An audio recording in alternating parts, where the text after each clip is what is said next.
والسلام على رسول الله. All praise is due to Allah, and may Allah's peace and blessings be on His last Prophet Muhammad sallallahu alayhi wa sallam, and on all the prophets of God, and on all those who follow the path of righteousness until the last day. Before opening the floor to you all, because this is supposed to be an open session where I'm not really supposed to be giving any kind of a talk, but just to allow you a chance to ask any questions that may pertain to the religion, principles of the religion, which you'd like to get some clarity on, which perhaps I may be able to shed some light on for you. Before doing that, I would just like to give a brief translation of what our little brother recited from the Quran.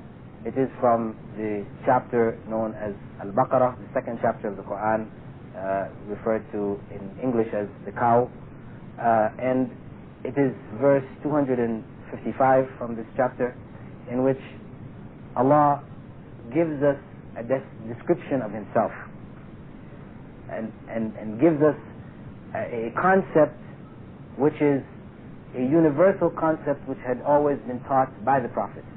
He clarifies in this verse misconceptions which peoples in various societies, various religions, have taken and have deviated from the correct concept of God, and in doing so they ended up worshipping God's creation or making God like His creation, and in doing so they further deviated from the path, and many of them we know will end their lives in hell. So this verse was for the guidance of man, clarifying who God is and what is our relationship to that God. It begins by Allah saying that Allah, there is no God beside Him. That's the beginning point. He is Al-Hayy, the living God. It's not just a concept, idea, but a living God. And a God who He does not depend on His creation in any way, shape, or form. He is completely independent from His creation. All depends on Him. That He is not overcome by tiredness or has any need for sleep. What He does with His powers in no way taxes Him. As a man gets tired from work, etc., this is not God. His dominion spreads over all of the creation. He has control of all aspects of creation. And none can intercede on the behalf of anyone else except by His permission. In other words, intercession can only be for those who God pleases God to have their intercession. In other words, the idea of intercession, because this is an area where people have gone astray, even amongst Muslims, where they feel that you may live a wretched life, but because of your love for the Prophet Muhammad, may Allah's peace and blessings be upon him, on the day of judgment He is going to intercede for you, you will get into paradise. So actually what this is like, the concept of the chosen people. The chosen people of God, who no matter what they do, because they have a special key, they can go into paradise. But this is mistaken. That intercession of the Prophet is only, and this intercession is given not only to Prophet Muhammad, may Allah's peace and blessings be upon him, but to other prophets and to other righteous people. But it is only a way of showing honor to these people on the day of judgment, that Allah would allow certain people salvation by the request of these individuals. But it's only those people who God had already chose to have intercession for, that they would be among those going to paradise. So there is nobody, the prophets or the righteous are not in a position where they can just choose any individual. This wretched person was living a horrible life, they can now decide, oh, because he loved me, I am going to ask for his intercession and God is going to intercede. No.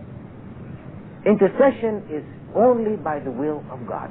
For those people who please God, these are the people who will attain salvation ultimately. This is the essence of that verse. And just before also going into the open session, I'd just like to add also that when Allah says that there is no God besides Him, that the concept of God in Islam is an object of worship. Whatever we take as an object of worship, whatever we submit our wills to, becomes our gods. So we may have many gods. Though we speak only of one God, we may have many gods in reality, in practice. Because our will should be submitted only to God alone. And if we follow our desires, for example, God refers in the Quran saying, have you seen the one who takes his desires as his God? In other words, whatever he feels to do, he has a desire to do this, he goes and he does it. In other words, he has submitted his will to his desires. One could make money his God. He will do anything for money. That is his God now. Even though he says, I'm worshipping Allah, but he's doing anything for money. It doesn't matter, he will break rules, he will commit sins, he will lie, cheat, steal, everything for money. So this now is his God. So when we say that there is no God besides him, it means in the purest sense that we only submit our wills to God alone. And this is why, for example, even in the case of smoking, one of the reasons why smoking is prohibited amongst Muslims, because it involves a person's will. You know that this instrument is harmful to you. The medical profession has confirmed for you that this will kill you. And it's killing hundreds, thousands every day. But you cannot give it up. What has happened? Your will, you have lost the will to decide, to do what you know to be correct. This thing has got a hold of you. And Islam does not want you to be addicted to anything. Because addiction means you have lost the will, the ability to choose now. You have submitted yourself to this thing. And anything, it could even be your wife. If your wife, whatever she asks you, you're ready to do it, even though you know Islamically or in terms of good and bad, this is not really good, but she wants to and you love her. If your love causes you to do what you know to be wrong, then you have begun to worship your wife. So we have to be very careful, making sure that we understand what we mean when we talk about submitting our wills to God alone, worshipping one God.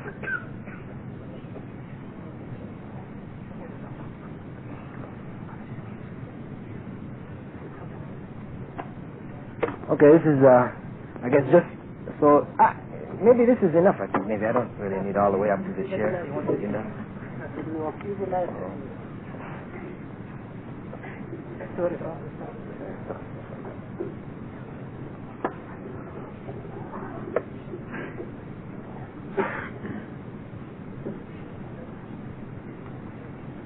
So, as I said, this was just a brief introduction, a brief thought that I wanted to clarify for you what is meant when we talk about worship and who is God, and how what we may not normally consider to be a God can become a God. This is from the Islamic perspective.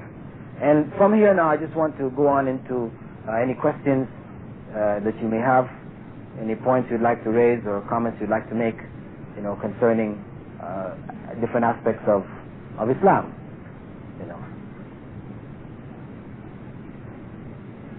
Thank you very much. Could you define the unbelief? Okay, I've been reading the Quran, and I've talked to many friends at this work. I just want to define in my mind what is meaning of the unbelievers. The unbelievers. Okay, unbelievers or disbelievers. In Arabic, the term used is kafir.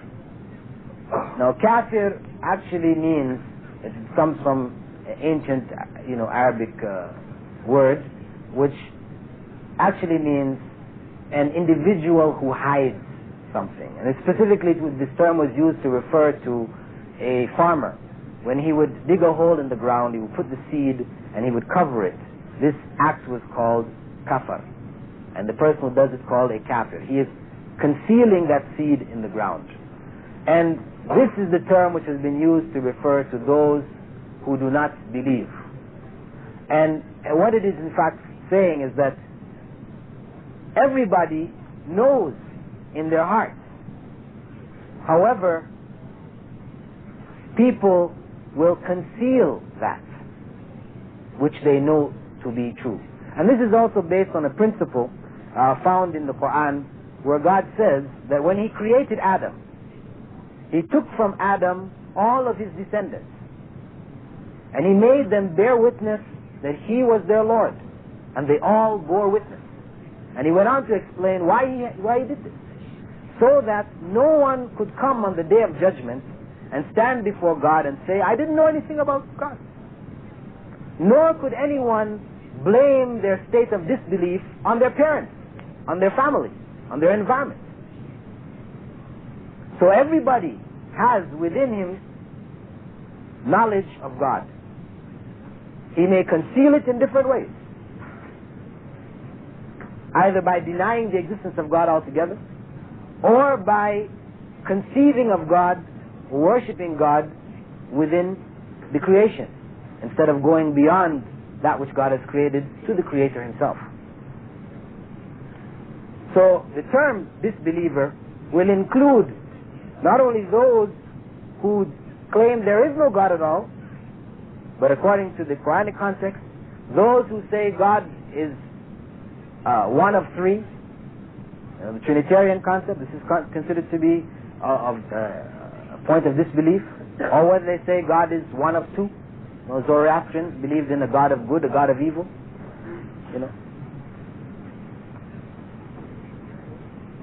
Okay?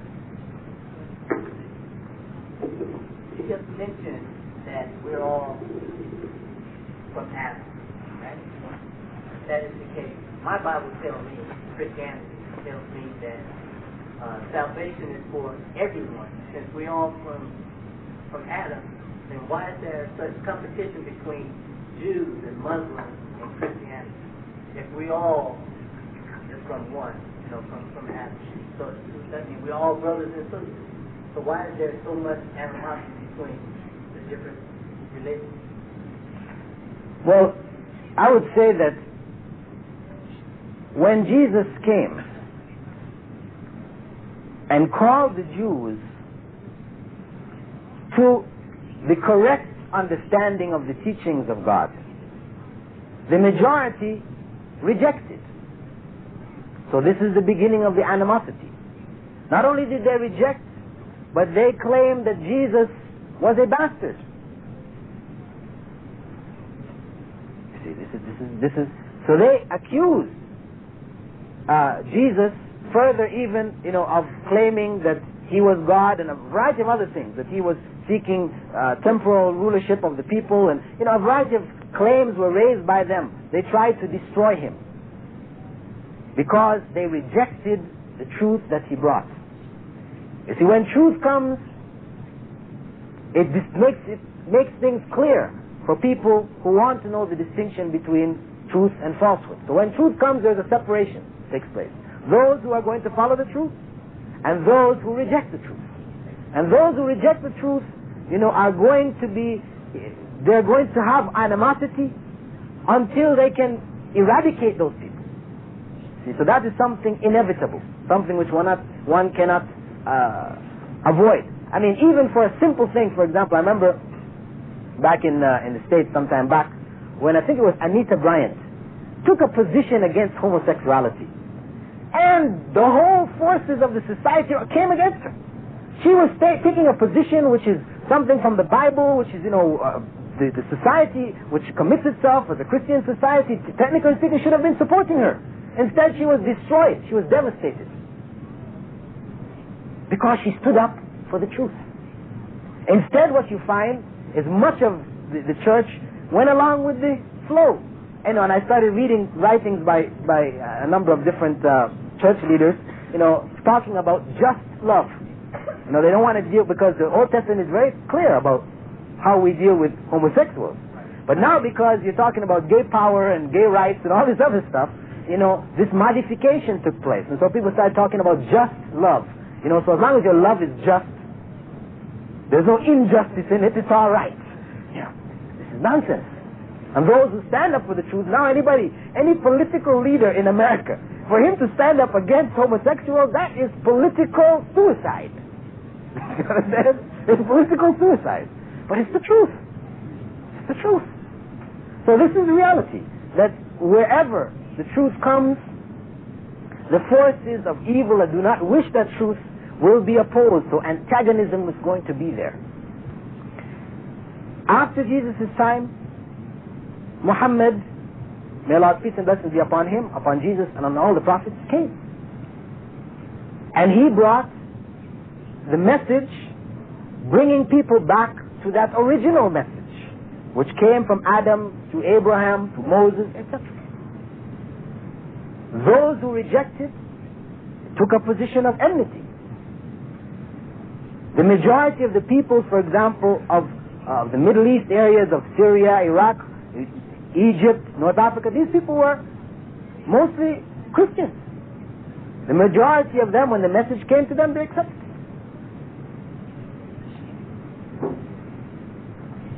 Those who rejected it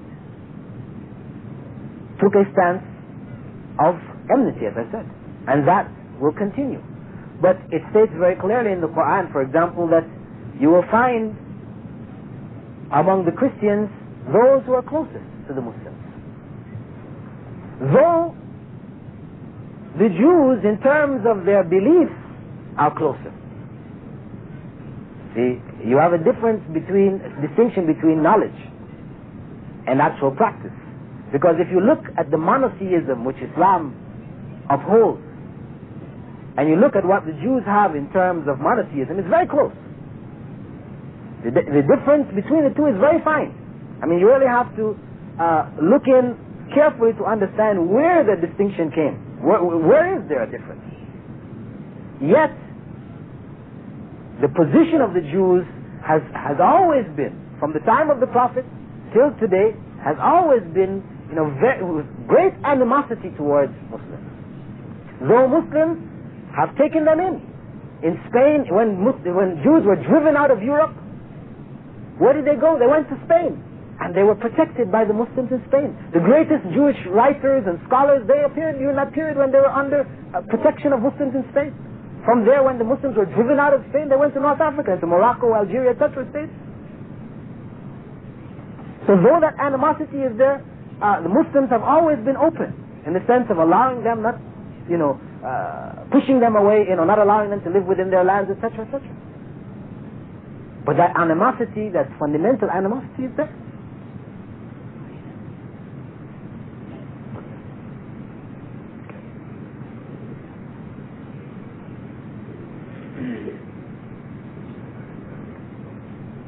Any other questions, anybody? I have another. Okay, go ahead. Rumor or fact? Can we or can we not practice Christianity here in the kingdom? Can we or can we not bring our Bible into the kingdom? And if so, if not, then why? And if so, then why are we told that we can't? Well, one, in terms of practice of Christianity, in the sense of an individual worshiping God, in his own way, because it's not even just a question of Christianity. If you're a Buddhist and you worship God through Buddha or whatever, nobody's going to say here you cannot worship. Private worship, in the privacy of your home, etc., nobody is going to stop you from doing so. The bringing in of the Bible, according to law, a Christian is allowed to bring in one Bible as an individual with himself. However, at the customs, you have individuals who are going according to how they feel. And if they catch you with a Bible, they're taking it away. This is a contradiction between what is actually on the law books and what is happening in practice in a number of instances. That is an issue which you have to take up with the governmental departments which deal with those issues, right? I can't really solve it for you in that sense. But this is actually the law, because the idea, what is really prohibited in terms of any religious practices here outside of Islamic practices is the propagation of that religion. And propagation involving the setting up of churches or synagogues or temples or whatever, the setting up of these things and the attempt to distribute literature and call people to this is not allowed. You personally want to practice yourself, you're allowed. And this is specific for this region here, Saudi Arabia. It's specific. And this is something which was not decided upon by the Saudi government. That they decided this is going to be their policy. No. This was something which the Prophet Muhammad, may God's peace and blessing be upon him, told his followers to do. You see, and this is just a part of the principle of maintaining an area around the two sanctuaries of Islam, Mecca and Medina, within which no non-Muslims may enter. That the area surrounding it, to some degree, also maintains an attitude which is similar to that, but it doesn't prevent non-Muslims from entering, but not establishing the systems and propagation of it. So, but when you go outside of Saudi Arabia, you go into Egypt or into any other Muslim country, it is allowed for a Christian to set up and his church. If he wants to propagate, it is not going to stop him from propagating. Because fundamentally, Muslims do believe that the truth is clear from falsehood. That if you put things straight up and down, evidence back and for the people to choose from, if they're not being tricked, because there's a difference between if you come to a country where people are starving to death, they need something to put in their mouth to live, and you tell them accept Christ and you'll get this in your mouth, they say okay, accept Christ. You see, that kind of propagation, of course, Islam would not allow you to do this. If you're going to propagate on faith. You present your evidence, we present our evidence, that the people choose. No harm. And why we believe this, strongly is that history has proven itself. That where you look in the world, historically, of people who have accepted Islam, you will find many Christians who were scholars of Christianity who accepted Islam. You will never find any Muslim scholar who has accepted anything other than Islam. Never. Unheard of. You can find individual ignorant people who are not aware of what Islam is and so on, so become Christians or Buddhists or whatever else. It's possible. No one is denying this. This takes place. It happens. But a scholar, unheard of. Not because the society would try to kill the scholar, no, but just because of the fact that the knowledge, when a person has clear knowledge of what Islam is, then they will know that that is what Jesus was actually teaching. And that is what Moses was actually teaching. So there's no way that you can now get that person to accept a teaching which was not the teachings of Jesus himself. This is our belief. And as I said, history holds it up. 2 years ago there was a round table discussion in Khartoum, or 3 years ago in Khartoum, between priests, ministers from the Christian church and scholars from Egypt and Sudan. They discussed over a period of about 5 days. This whole discussion has been recorded. The whole discussion presenting, both sides presenting evidence. At the end of the discussion, of the 7 different representatives from various denominations there in the Sudan, 5 out of the 7 accepted Islam. And that's what we believe. If Islam is put on equal footing with Christianity or any other belief, where people get a chance to see clearly what are the actual teachings. Not judging Islam by people, because of course, you can run into some very horrible representations of Islam here or anywhere around the world. And if you were to judge Islam by that, then of course you would never be attracted in any way, shape or form. Just like you can find horrible examples of Christianity around the world or horrible examples of Buddhism or whatever, That really one has to go back to the teachings, and when you go back into the teachings of Christianity or back into the teachings of Buddhism, it calls to good. It calls to righteousness. It calls to, fair dealings amongst people. I mean, this is one thing which is common in all religions. One more question here, and then I get somebody else to chance. Okay. Kind of a two-part here. My Bible tells me that we're supposed to pray all the time. Where we should not leave all night. We should meditate all the time, and we should study. I hardly ever see Muslims reading the Quran, but I see them praying, 5 times a day, and I want to know what the purpose of that is. And you mentioned earlier about worshiping idols or other gods, and when you go to worship and they pray and they bow to the Kaaba, what is the purpose of that? Sure. First, the idea of worship all the time. Worship, we could say being conscious of God all the time. This is something which Islam teaches. Islam does not teach that a person is conscious of God only at those 5 times of prayer. This is like the minimum requirement. This is what the idea is. This is like a minimum requirement, like in anything that you undertake, there's sort of a minimum requirement that you need to do to maintain that thing. But it's not the maximum. Maximum is, there are no limits. And you find for Muslim, even before going into the toilet, you may not be aware of this, but there are prayers that are given even before going to the toilet, when you come out of the toilet, putting on your clothes, when you're combing your hair in front of the mirror. In all the various walks of life, the Prophet has given various prayers, shown, very short prayers. I mean, it's not that you're going to stand, you have to go to the toilet, you're going to stand there for, 10, 15 minutes, right? No, it's a very short, prayer which should be said in, half a second type of situation. But it is the idea of remembering God, seeking His protection, thanking Him for His blessings, these type of things, which are constantly, should be on a Muslim's lips, as much as possible. You hear Allahu Akbar, you hear Subhanallah, Alhamdulillah. This is praise be to God, which is on the lips of Muslims all the time. Inshallah, if God wills.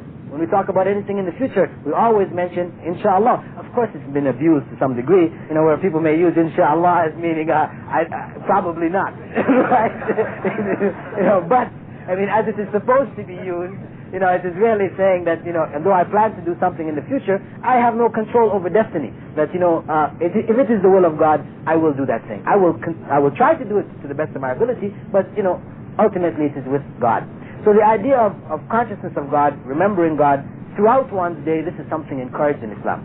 The 5 times daily prayer, as I said, is the minimum requirement. And the idea behind that is to organize a man's or woman's day around the remembrance of God.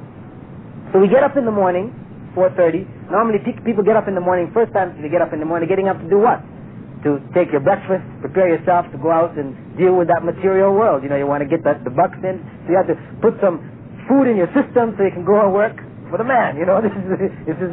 So Islam doesn't negate that aspect of life where one has to go out and work. But the first thing you should do when you get up in the morning is to remember God. If we're about God, if we're supposed to be godly people, then this is what our lives should reflect. So the first thing we do when we get up in the morning is we remember God. Then we go and eat, prepare ourselves, and go out. When we break at midday again, it's not for lunch. To again put some more food in the system so you can, get that machine going. No. You're breaking again to remember God. After that, okay, put some food in the system, because, see, Islam does not negate the physical needs of man, but it's just that it should be secondary to his spiritual needs. So again, you go on into the afternoon, sunset, before going to bed. This is the idea, breaking the day down into different sections so your day is organized around the worship of God. So that when you remember God during this point in prayer, you do not just remember Him and then forget Him till the next prayer. No, that this is supposed to help you to remember God during the period between the prayers. Because ultimately, the principle is that when one remembers God, one is righteous. When one forgets God, then one becomes unrighteous. That's the bottom line. So on the basis of that, the prayers were instituted to help organize a man's day around the worship of God, to help him to attain righteousness. What was the second part of it? The Kaaba. Yes. Okay, now the Kaaba, what does the Kaaba represent? The Kaaba in Mecca, this Kaaba means cube. This black object you see people prostrating around in Mecca. The Kaaba, according to Islamic Arabic tradition, when Prophet Abraham took his son Ishmael to what is referred to Paran in the Bible, which is known, according to biblical scholars, to be Arabia, the place where he took him was to Mecca. Hagar and Ishmael were taken to Mecca. According to the Bible, you don't hear anything more about Ishmael and Hagar. But according to Islamic tradition, Prophet Abraham would come back and visit them from time to time. This is his wife and his son. He didn't just see, this is the part of the Bible which was just deleted, that information was deleted from the Bible. So you don't really hear too much anymore about Ishmael, finished. But the point is that Abraham would go back and visit Hagar and Ishmael and spend time with them. And when Ishmael reached age, puberty, got to be a young man, then the two of them built the Kaaba, which was the first house of worship dedicated to the worship of the one true God. So that is that object that you see, it is actually a mosque. It is the first place of worship built on this earth, as we believe. So Muslims take the Kaaba as a direction for prayer, not an object of worship. It is only a unifying factor, because you see the way we pray, where people stand together side by side in rows, etc. If it were for people, there was not a set direction, then people would be praying in all kinds of directions. And you find actually in the Old Testament, the Jews were told to take the Temple of Solomon as the direction of prayer. And the synagogues are turned in that direction. So it becomes a direction of prayer. And you find in early Islam, in the early days, when Mecca was surrounded by idols, the Kaaba was surrounded by idols, in the early stages, Muslims prayed towards the Temple of Solomon. This was the direction of prayer. It wasn't until after coming to Medina, some years later, that because a number of the Jews, a number of them accepted Islam and a number rejected, God informed the Prophet to change the direction of prayer, to make a clear distinction between the Jews, their practice, and the true message of Moses as brought by Prophet Muhammad, may Allah's peace and blessing be upon him. The direction of prayer was changed, and shortly thereafter Mecca was conquered and the idols were removed from around the Kaaba, and this became now the center for worship, or for direction of worship for Muslims the world over. So as I said, it is a direction for worship as opposed to an object of worship.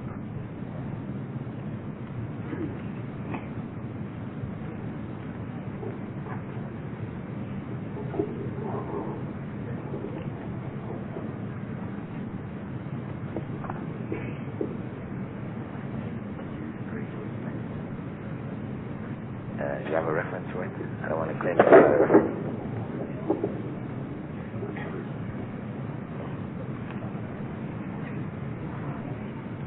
Okay, go ahead. You mentioned earlier in one of your answers that you've heard of a Christian convert to Islam, but you've never had someone convert from Islam to Christianity. No, that's not what I said. Scholars. In other words, people who know the religion inside and out. Well, my question is there something that prohibits Muslims from entering into a church of Christianity environment, or is it permissible for a non-Muslim to enter into a mosque? Sure. Both. A Muslim is not prohibited from going inside of a church. To go and worship in a church, yes, because the worship that is taking place there is considered to be idolatrous. I mean, according to Islamic view. I mean, I'm not. Of course, Christians don't consider it to be idolatrous, but from the Islamic view, it is considered idolatrous. So a Muslim would not be allowed to worship in a church unless he was forced, in the sense that he had no other place to worship, to perform his worship. He would not take part in the worship in the sense of worshiping Jesus, who is worshipped in most of the churches, but he may worship in the environment out of necessity. Now, in terms of a mosque, a Christian or any person is not prohibited from entering a mosque. It is not an area which is like, a hidden area which people are not allowed. Unless you're a Muslim, you can enter. No, a non-Muslim can do so. And as a matter of fact, myself and a number of others have arranged tours for Americans who are visiting here, Filipinos who are Christians, would like to see what is inside of a mosque, and have taken them in. They've gone inside and observed the prayer, etc. I would advise that if you would like to go, and it's good for you to, get a Saudi or one of the Muslims who are here to accompany you in, so as not to create any kind of confusion as to what you're doing there, right? In the sense that, one, if you came inside, people are going, and they're all going to prayer, they're going to assume that you are a Muslim. And they're going to be wondering, why aren't you coming and joining us in the prayer? I see something wrong here, okay? So to avoid this kind of hassle that may come out of that circumstance, it's better to come in with the person who can explain, okay, don't worry, this person just come to observe so and so and so. But it is perfectly okay. And in the Prophet's time, may God's peace and blessing be upon him, non-Muslims entered this mosque. You may find ignorant Muslims, this happens, because what I'm giving you is the principle of the religion. But you may find ignorant Muslims in different parts of the world. If you attempted to enter the mosque, they may stop you. But this is done out of ignorance. This is not according to Islamic teachings per se. Okay. You describe paradise and describe hell. What's the definition of that? What's it like? The description of paradise and hell. The Quran is actually filled with the descriptions. If you were to try to put it in very simple terms, everything that a person desires is fulfilled in paradise. The Prophet actually explained to the believers that this world is paradise for the disbelievers and a prison for the believers. Right? For the disbelievers, they can do anything they want to do. Anything you feel like doing that nobody's going to stop you from doing, you go ahead and do it. It's your own thing, right? This is paradise for the disbelievers. But for a believer, he is limited. He cannot do whatever he feels to do, whatever pleases him. He has to go according to the bounds which have been set by God. So he imprisons himself. Not that he is actually imprisoned, but he chooses to live within certain bounds. In the next life, those who will inherit paradise, who are the true believers, who have accepted God, the one true God, and the prophets of God who were sent to them, and this is not to say that only a person who knows about Prophet Muhammad, may God's peace and blessing be upon him, will enter paradise. No. All of the followers of the prophets, the earlier prophets, etc., who maintain the correct teachings, have just as much a right to enter paradise as any person today who calls himself a Muslim. Practicing. So it is universal. Paradise is not restricted, I know some people have the concept of the 144,000, after that it's full. No more, right? No, paradise is for everybody who has truly believed, done righteousness in their life. When they come into paradise, they will have as they wish. Whatever they wish, they will have. And the Prophet explained that in paradise, there is nothing that any eye has ever seen, or any ear has ever heard, or has ever come across the mind of anyone.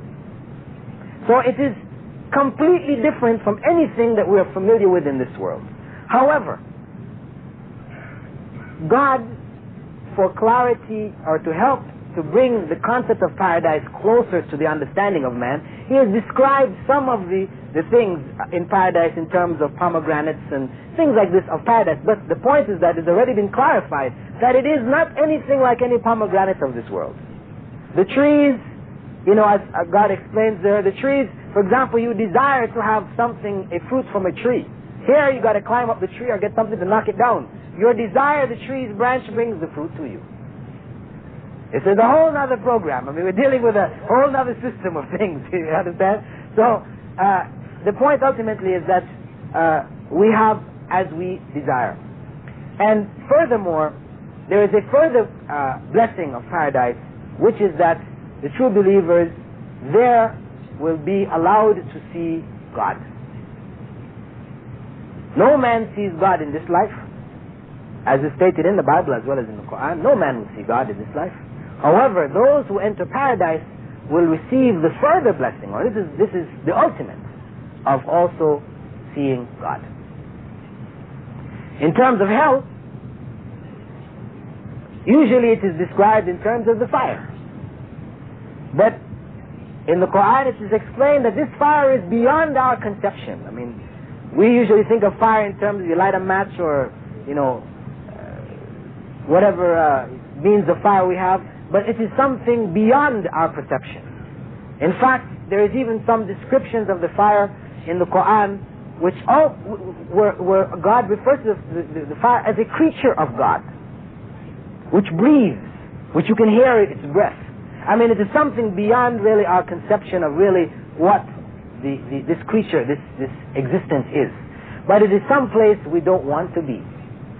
That much, whatever is the worst you can think of in this life that you would not like to experience, that's what the fire has to offer you. I mean, for more details, for more explanation, as I said, the Quran is filled with various descriptions of aspects, all of it trying to bring close to the human mind, something, of the horrors of hell and the pleasures of paradise. But ultimately, as I said, if you just put it down to the real bottom line, it is what you don't want, the worst of what you don't want in this life, that's what's coming for you in hell. And the best of what you want in this life is what's coming for you in paradise. So, it is for us to choose, do we want the paradise of this world and lose the paradise of the next? Or do we want the paradise of the next and make certain sacrifices in this world?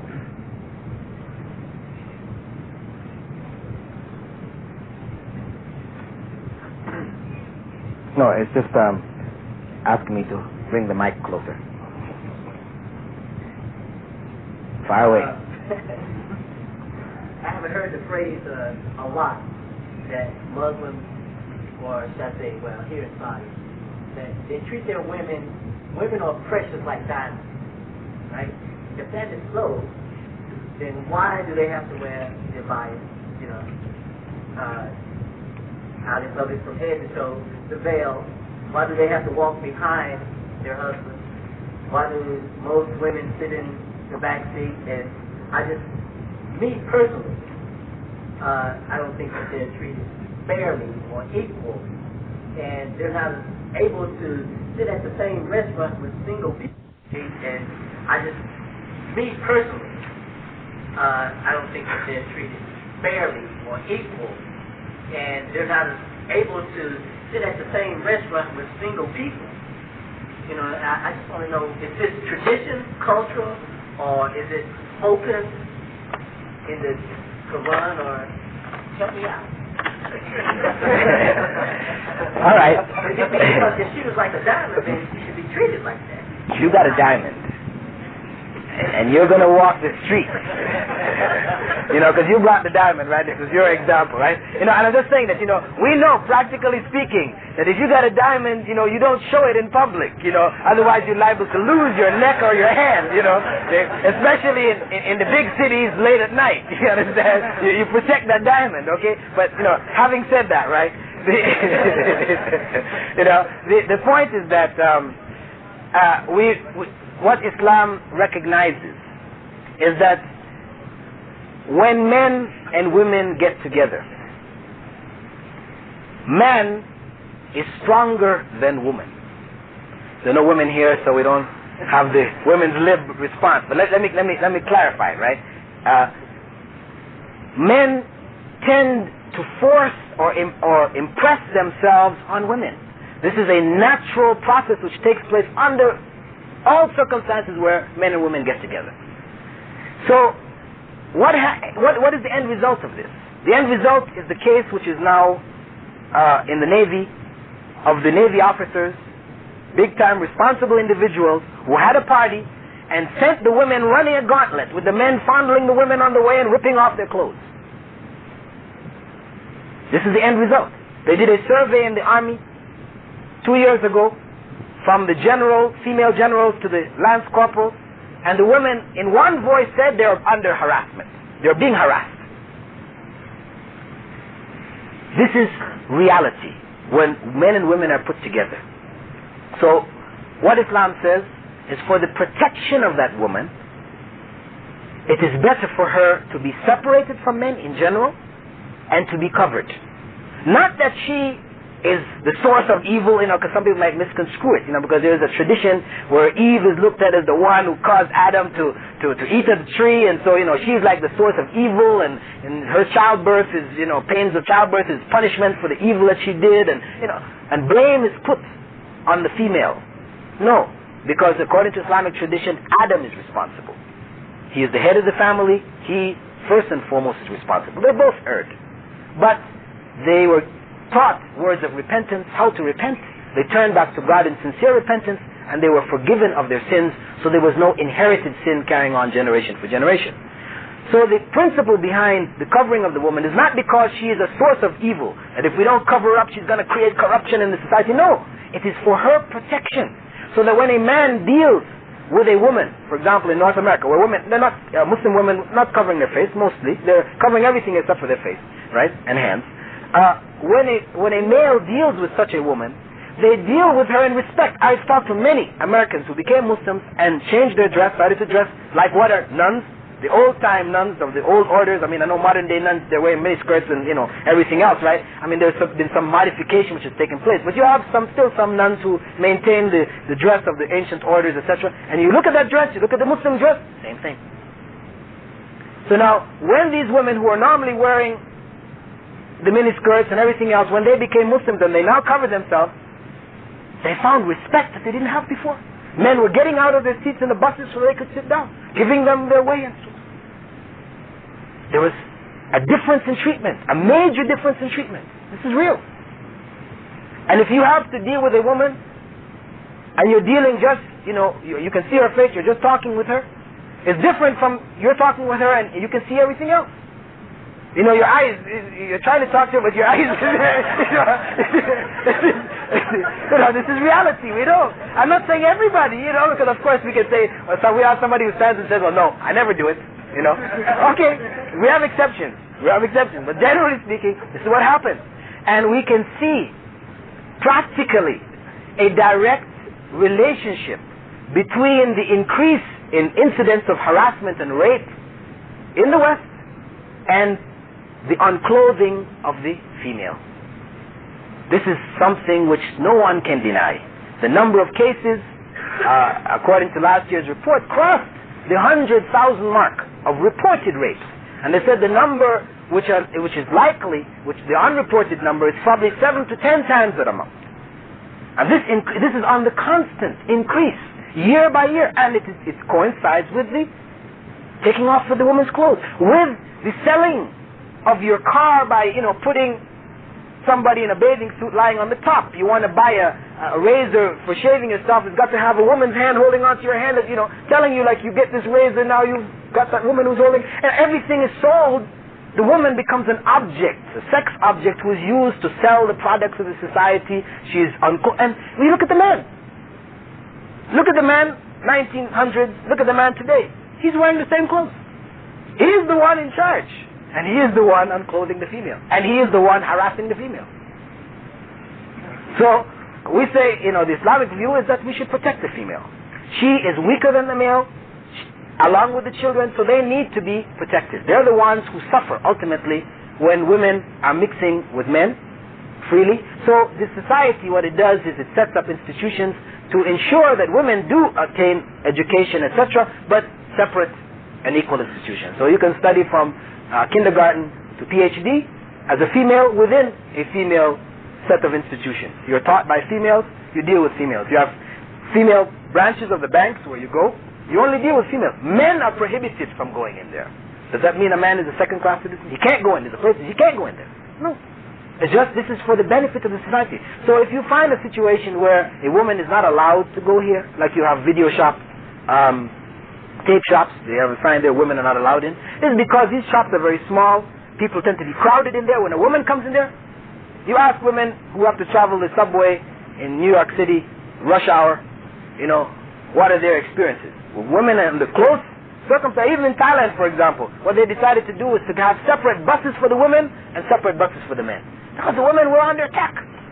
Serious attack. And this is worldwide. I read this a week ago in Hong Kong. They mentioned that 81% of the women, by the time they reach puberty, had been sexually, puberty, age of 16, had been sexually harassed. 81% of the women. So, this is something which, as I said, given a similar situation here, the same thing would happen. It is not to say Muslims are so, no. If you don't provide the means of protection, then this is going to happen to the women. So for the sake of that protection of the women, this system of covering the woman, having separation, which begins actually from the point of worship. When you go into the mosque, you will find that the women will be praying separate from the men. In earlier times, especially in some of the mosques here, you will see women will be praying in the back. Men are in the front. Because in prayer, men stand side by side, shoulder to shoulder. And you see, you observe that they end up bowing and they end up making prostration. So now if you're having a female standing next to you, side by side, female in front of you, bowing over, making prostration, you're supposed to be worshipping and concentrating on God. And that circumstance is not going to help you. So in order to help you concentrate on God, the women are separated out and they pray separately. And from that point of worship, it spreads into other aspects of the society, And even, for example, the issue, I know some people had raised to me, like the women are riding in the back of the bus. They say, well, because when we think of the back of the bus from American tradition, this means second-class oppression, second-class citizen oppression. But here, actually, when buses were first introduced, women rode in the front of the bus. They put the portion for them in the front of the bus. But the men had to pass through the front, and they found that even though they separated them, with the men passing through, they were being harassed. So they said the best thing, put them in the back with a completely separate section where they didn't have to go through the men, or the men have to pass through them to protect them. They put them in the back. And when we look, for example, at the mother in Islam, female, a woman, the mother is highly respected. The Prophet, may Allah's peace and blessings be upon him, when he was asked by his companion, who do we owe the most duty to? Our mothers or our fathers? He said, the mothers. And they asked again, he said, the mothers. And he insisted on the mothers before going on to the fathers. So the mother is held very high in the society. The mother is looked after. If a woman, for example, is divorced, she is taken back in by her family. She's not left out on her own to fend for herself. So you'll not find any divorced women here living off by themselves. No. They are brought back in within the family, except on unusual circumstances where family is no longer available, they have left the country, or people have died or something like this, and where the state may step in to help her in her welfare. However, generally speaking, the responsibility of looking after females, whether mother, wife, or daughter, is the responsibility of the males of the society.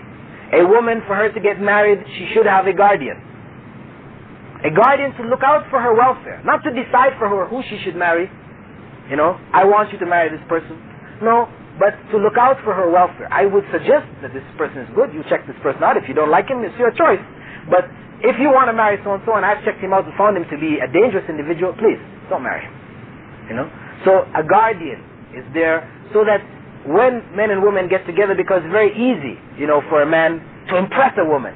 He runs a few lines on her, all of a sudden, she is submitting her. She wants to marry this man. She doesn't really know about him. She doesn't tend to have, in general, the kind of calculated approach to analyzing marriage. She tends to be more from an emotional point of view. God created her that way because she's the one that bears the child, and that emotion for looking after the child, it needs to be concentrated in her. The man, and he tends to be colder in terms of his dealing with the child. He can hit the child, no, don't hit him. She will hit him when she explodes, usually. When she can't take it anymore, she's done it, until she's reached the end, and she hits him. But normally she doesn't want to hit him. Where the man, he can see, no, he needs to be hit regularly, so he knows that he's not supposed to do it, I mean regular in the sense that, you don't want to show the child inconsistency. If you tell him this is wrong, you do it, you're going to get hit, then you need to hit him. Not the kind of hit that you're going to be breaking arms and all this kind of thing, but you need to hit him. So he knows. And he shouldn't, because what he learns from mom is just avoid mom when she gets angry.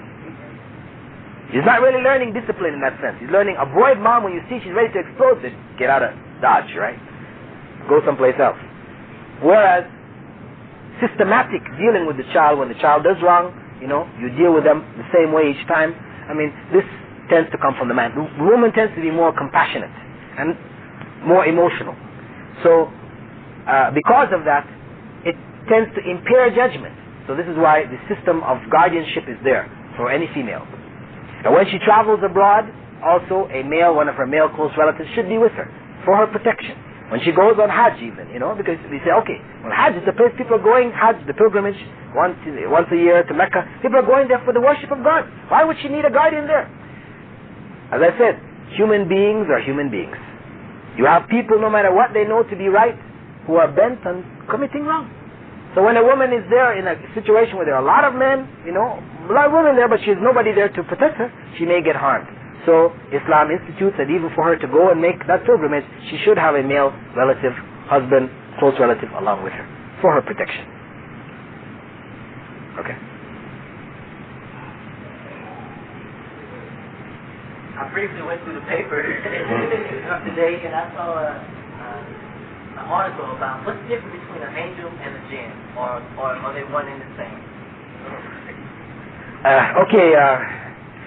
From the Islamic theological point of view, there are three orders of spiritual beings: the human spirit, the angels, and the jinn.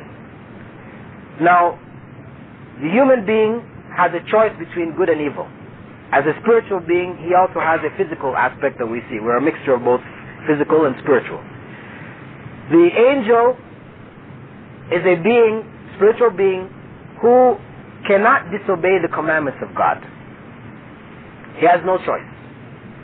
Or it has no choice. It's neither male nor female. It has no choice. It obeys the commandments of God.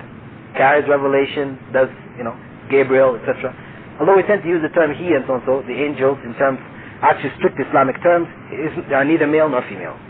Similarly, God, though we may use the term he, we do not really conceive of God in terms of male or female. God is neither male nor female. The jinn represent a third order of beings, spiritual beings, who have been given the power of choice between good and evil also. However, they are on a lower level than that of mankind. But though they're on a lower level, they have been given certain powers which are greater than human beings, what we may call superhuman or supernatural powers they have. Part of it involves, some of them are able to become visible, to take human forms, and they do, the evil ones amongst them, of whom Satan is looked at as being the leader of evil. He was, according to Islamic teachings mentioned in the Quran, given a status due to knowledge which was given to him, etc., which put him amongst the angels.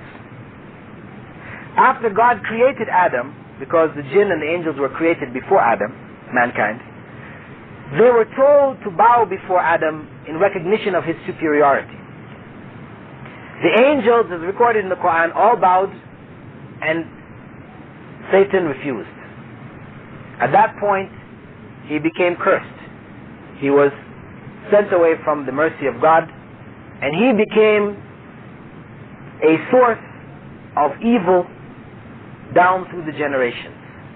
His intent, as is explained in the Quran, is to try to pull all people off the path, to deviate, to disobey God as he did. And this is the nature of an evil person. He doesn't feel satisfied unless you're doing it along with him. Come on. People who are evil, they feel good when there are other people who are joining them in evil. They try to pull them into whatever they're doing. And this is the role that he has played. Among the jinn, are those who have chosen evil, so they become like devils among the jinn. Not all are in that state. Others are believers, who we believe also will inherit paradise along with the believers amongst human beings. And you may have devils amongst mankind. In other words, those who submit their will to Satan or follow the path of Satan. They become devils among mankind, calling people to evil. And I just like to clarify this in terms of the North American circumstance, where you have Elijah Muhammad and Farrakhan, who have taught and continue to teach that white people are devils and black people are gods. And this has nothing to do with Islam at all. Elijah Muhammad, Farrakhan are not Muslims. They may call themselves Muslims, may have called themselves Muslims, but this has nothing to do with Islam. Elijah Muhammad claimed prophethood. We believe that Muhammad, may Allah's peace and blessing be upon him, was the last of the prophets, none to come after him. He claimed that his teacher was God incarnate. We do not believe in any way, shape or form that God becomes man. Incarnate meaning becoming man. So that group is not recognized within the body of Islam at all. Malcolm X, who a few months before his assassination went to Mecca and performed Hajj, came back a true Muslim, accepting the true teachings, and shortly thereafter he was killed. But Elijah, Farrakhan, and those who uphold those teachings are considered outside of the fold of Islam, because a human being may be considered, according to Islamic teachings, a devil, regardless of his color or his race. As long as he chooses to call people to evil, he chooses a path of evil, then he becomes a devil. And that choice knows no bounds of religion, race, color. I just wanted to clarify that point.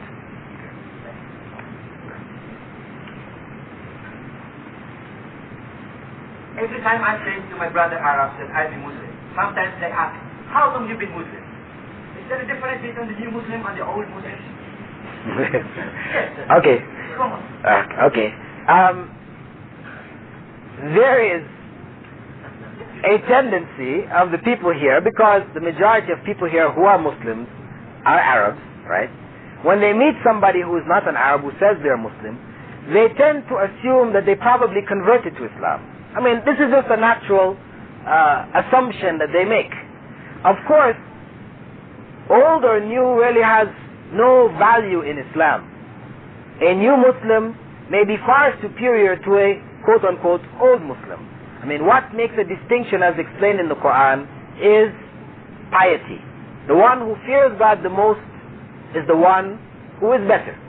Other than that, old or new, it makes no difference. The only thing is that if a person finds out, for example, you recently accepted Islam, they may try to help you. They assume you've recently accepted Islam, what can I do to help you? So oftentimes they're asking, not thinking that you're inferior or anything, but that if you are a new Muslim, there may be something I can do to help you in understanding Islam, in your practice of Islam, the teachings of Islam. You may need to learn something so and so. How can I help you? Right? So give them the benefit of the doubt that this is the intent behind the question, and this is what I found out, oftentimes. And I mean, I even found it, for example, when I first came over here to study. I studied in Medina, did my BA in Islamic Studies from Medina. That when I met people and in Medina, and they asked me, where are you from? And I told them I'm from America. He said, Muslim from America? How could that be?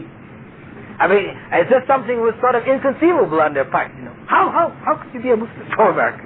No, Americans are not Muslims. Well, this is the general understanding that people tend to have. So it becomes quite a shock to them. Not that they're doubting you, saying, no, you're not really American, or you're not really Muslim, or no, it's just a shock, a surprise, because it's something unusual. And people express this kind of shock in these fashions. So we have to learn, in a sense, for us, new Muslims, we call those who have converted to Islam or from other countries, to be tolerant, tolerant of this these questions, try to give the benefit of the doubt to those asking them that their intention is good intention, Okay? Prophets of God met with Jesus and Moses, but they showed some miracles to let the people believe in what they are praying for. How about Prophet Muhammad? Well, Prophet, what we have to, when we're looking at miracles, we have to make a distinction between the miracles of the time and the miracle for all time. Prophets were given miracles basically to show the people to whom they were sent that they were prophets of God. Okay?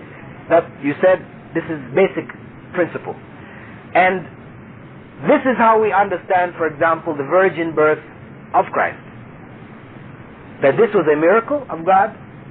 Not only do we believe in the virgin birth, but also that Jesus, at the time of his birth, spoke to the people, telling them that his mother Mary was not an unchaste woman, that he was a prophet of God, and that she was a pure woman. He defended his mother. This is a miracle. Speaking, when you're 1 day old, this is something we don't experience. Okay? This was a miracle. This was part of the miracles given to Jesus to show the people that he was a prophet of God. Similarly, there were similar miracles given to Prophet Muhammad, may Allah's peace and blessing be upon him, and on Jesus and all the prophets, which showed the people to whom he was sent that he was a prophet of God. Among them was the splitting of the moon, which took place in Mecca, before the eyes of the people of Mecca, the pagans. God caused the moon to split into two parts before their eyes. One going on one side from the east and one to the west, and then rejoining. This was a miracle. On occasion when the Prophet Muhammad, may Allah's peace and blessing be upon him, and his companions were out in the desert and they ran short of water, he asked for a bowl to be brought, and water flowed from between his fingers, filled the bowl, which was sufficient for the people to drink, etc. Another occasion, he passed by a woman who had a goat or sheep, and he asked for some milk, and she explained that the animal had no milk, so he asked that the animal be brought. He rubbed his hand on the udder of the goat or sheep, I can't remember which one it was, and it became full with milk. He was able to drink from it, feed the companions that were with him, and give milk back to the woman. And there were other individual miracles which took place. But because Prophet Muhammad, may Allah's peace and blessings be upon him, was to be the prophet for all time, he also was given a miracle which not only demonstrated to the people of his time that he was a prophet, but one which would stand for all time. Because if I were asked to believe that Jesus made the dead come back to life, or that Moses split the Red Sea, or that the moon was split before Muhammad, may Allah's peace and blessings be upon all of them, this is something of, either you believe it or you don't. There's no evidence that I can bring to prove to you that the moon was split, that the dead came back to life, or that the Red Sea was split. So these miracles were limited in effect to the people of their times. But because Prophet Muhammad, may Allah's peace and blessings be upon him, was sent for all time, as I said, he had another miracle which was given to him by God, which would last for all time. And that miracle was the Quran. A book of revelation which was preserved in its text as no book has ever been preserved before, without any changes, interpolations or deletions or anything. You can compare the earliest manuscripts of the Quran, things written within a few years after it was first written up, found in Tashkent, in Turkey, in Egypt, in the Library of Congress, where they have portions of early manuscripts of the Quran. You won't find any difference.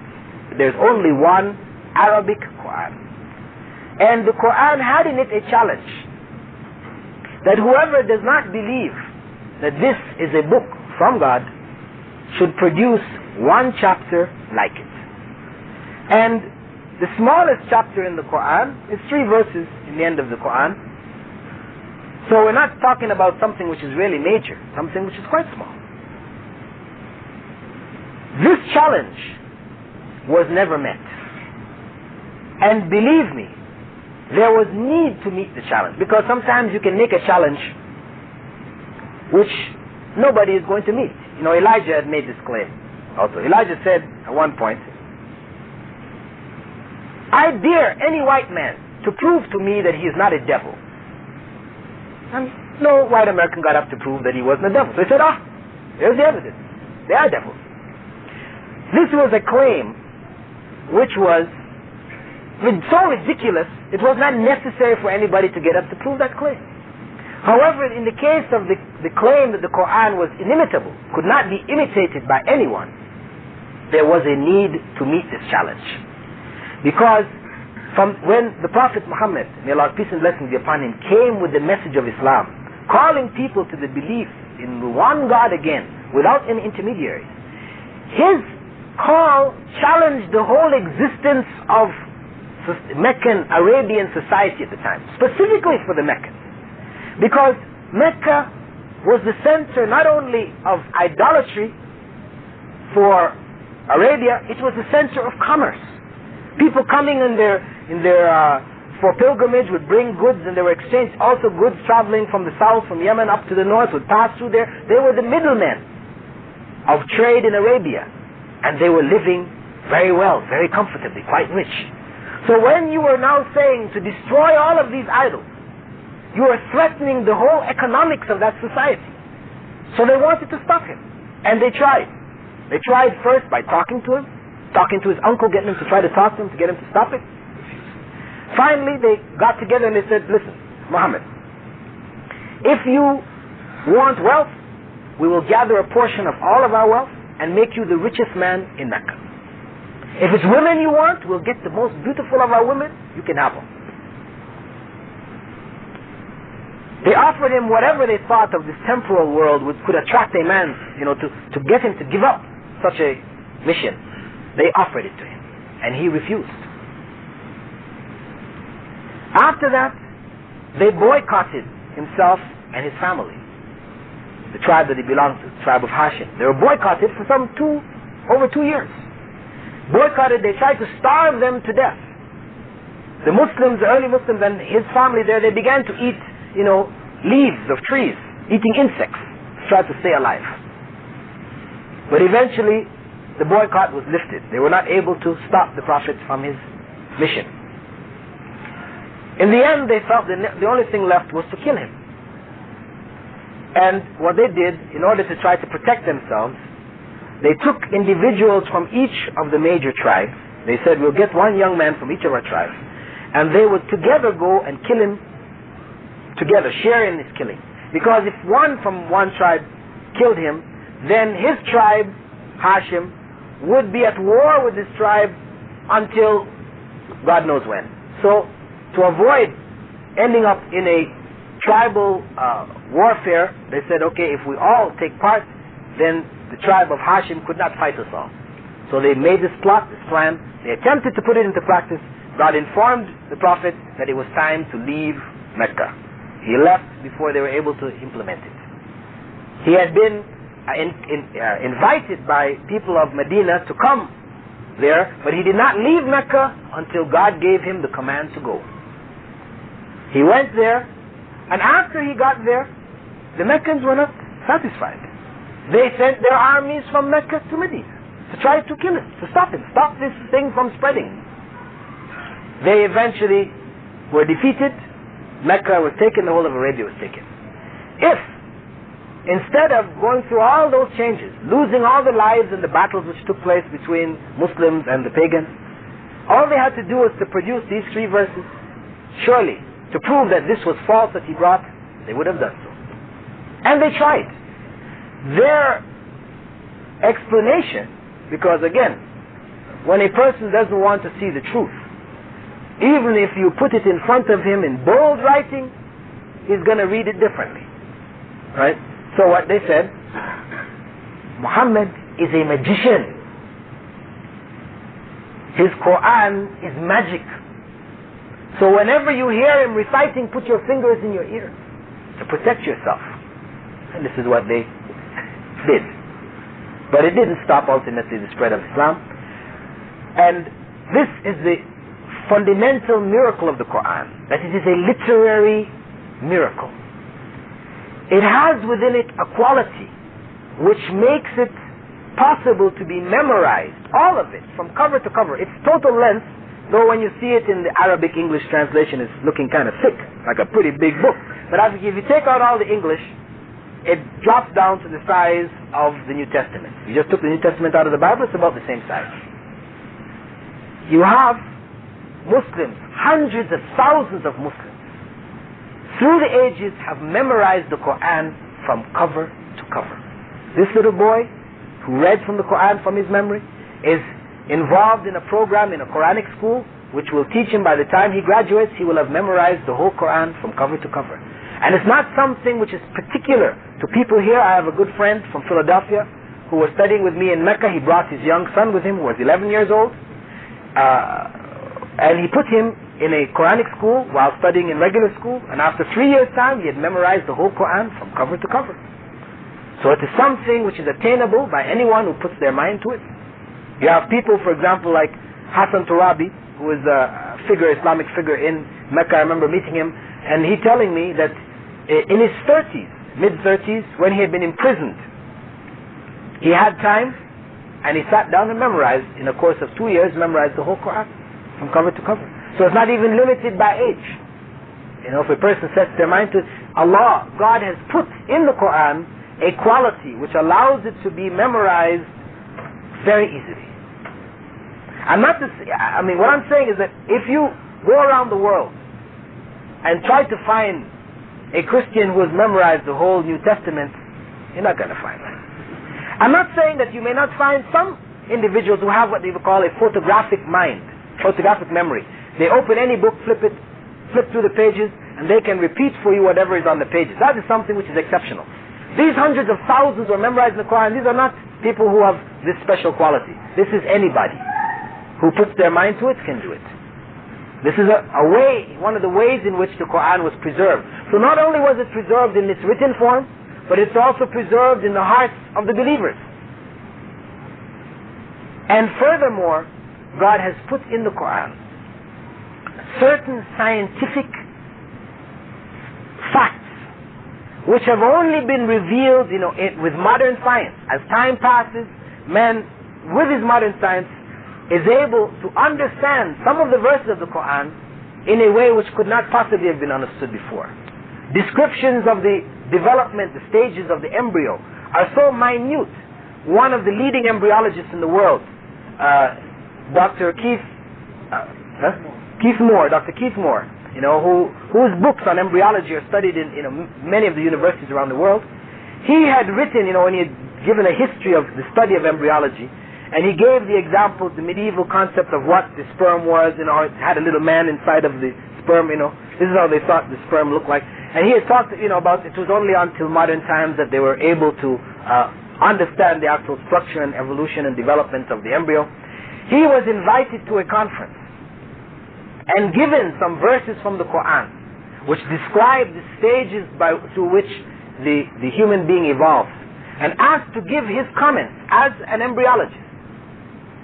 And he was so taken by it that the latest edition of his book on embryology, he has included this section in there. What he had not previously known, he pointed out how there is a description in there of the embryo at one stage of looking like chewed flesh. And when looking back at the stages of the development of the embryo, sure enough, there is a stage where it has certain impressions on it which look like if you put a piece of clay in your mouth and chew on it, it has these impressions. And so he's included this and this is something which could only be observed under a microscope. And there are a number of other scientific facts which have been spoken about by the Quran, which are only now being recognized by modern science. And this is further evidence of the divine origin of the Quran, that a human being, sure, a person may say, well, if we go back to the ancient Greeks, we find Aristotle and certain others made certain predictions about atomic structure and different things, which later on science proved to be true. However, if we take this prediction of some of these ancient philosophers, etc.,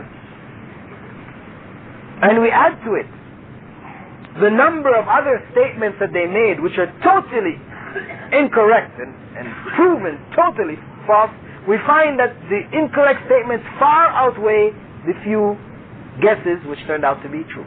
Whereas when we go to the Quran, fact after fact after fact is consistent. This is not the way of a person who guesses. These are part of the science. And this is what led a French doctor by the name of Maurice Bucaille, who studied Arabic to get a better understanding of the Arabic text, studied the Quran, and was so impressed that he became a Muslim. He wrote a book, actually before becoming Muslim, he wrote a book called The Bible, the Quran, and Science. If you'd like to get more insight into this study, I think they have copies available in the center here. You may be able to borrow it and read on it. You will see he has made a comparative study, showing how time and time again within the Bible, because it is human writings and not divine in much of it, not in all of it, in much of it, it's human writings, you find a number of statements made which are contradictory to modern science, what modern science knows to be fact. Whereas, comparing it with the Quran, we find what is known to be fact is in no way contradictory to what is in the Quran.